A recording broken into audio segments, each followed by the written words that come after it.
সমগ্ৰ অসমত কিছুদিনৰ পৰা বৰষুণ লগতে দাঁতিকাষৰীয়া ৰাজ্যসমূহতো ব্যাপক বৰষুণৰ ফলত আমাৰ ব্ৰহ্মপুত্ৰকে ধৰি উপনৈসমূহৰ জলস্তৰ বৃদ্ধি হোৱাৰ পৰিপ্ৰেক্ষিতত বহু লোকৰ ঘৰত সেই পানী সোমাই এটা অবৰ্ণনীয় পৰিৱেশ সৃষ্টি হৈছে।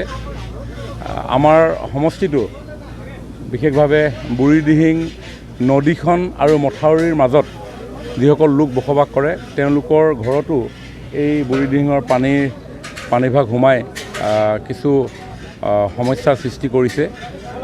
অন্যহাতে চেৰেপাখাটি আৰু চেনিমাৰী এই দুটা অঞ্চল ইয়াতে এটা ৰিং বান্ধ কাৱৈমাৰী বুলি ভাঙাৰ কাৰণে তাৰ পানী সোমাই আহিলে আৰু চেনিমাৰীটো এটা কৃষি বান্ধ আছিলে সেইটো ভঙাৰ কাৰণে এফালে পানী সোমাই অহাৰ কাৰণে জনসাধাৰণৰ ঘৰসমূহ এতিয়াও জলমগ্ন হৈ আছে আৰু জলমগ্ন হোৱা ঘৰসমূহত যিহেতু ৰন্ধন প্ৰকৰণ কৰিবৰ কাৰণে অসুবিধাৰ সন্মুখীন হৈ আছে, গতিকে আমি দলৰ কাৰ্যকৰ্তা ৰাইজ সকলোৱে চিন্তা কৰিলোঁ যাতে আমি য'ত পৰুণাস্তি যিমান পৰা যায় তেওঁলোকক ৰন্ধা বঢ়া কৰি যদি এমুঠি অন্ন যোগাৰ ধৰিব পৰা যায় তাৰ কাৰণে যোৱা 3 দিন ধৰি আমাৰ বিভিন্ন অঞ্চলত আমাৰ দলৰ কাৰ্যকৰ্তাসকলে তেওঁলোকক ৰন্ধা বঢ়া কৰি তেওঁলোকক দিয়াৰ ব্যৱস্থা কৰি আছে।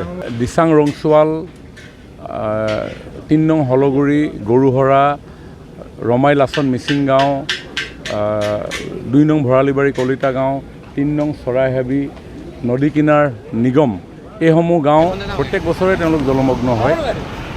তেওঁলোক নদী আৰু মথাউৰিৰ মাজত বসবাস কৰাৰ কাৰণে উফন্দি অহা জলধাৰা তেওঁলোকৰ গৃহসমূহত প্ৰৱেশ কৰিছে আৰু অন্যহাতে চেনিমাৰী আৰু চেৰেপাখাটি এই অঞ্চলত কাৱৈমাৰী আৰু চেনিমাৰী এটা দুটা কৃষি বান্ধ আছিলে সেইকেইটা ক্ষতিগ্ৰস্ত হোৱাৰ কাৰণে তেওঁলোকৰ ঘৰত পানীভাগ সোমাই আহিছে।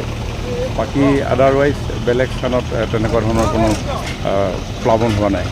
যোৱা 2টা দিন আমি প্ৰত্যেকখন গাঁৱতে দিয়াৰ ব্যৱস্থা কৰিছিলোঁ, কিন্তু তাতে এতিয়া জলস্তৰ নিম্নগামী হোৱাৰ কাৰণে তেওঁলোকে ৰন্ধা বঢ়া কৰিব পাৰিছে।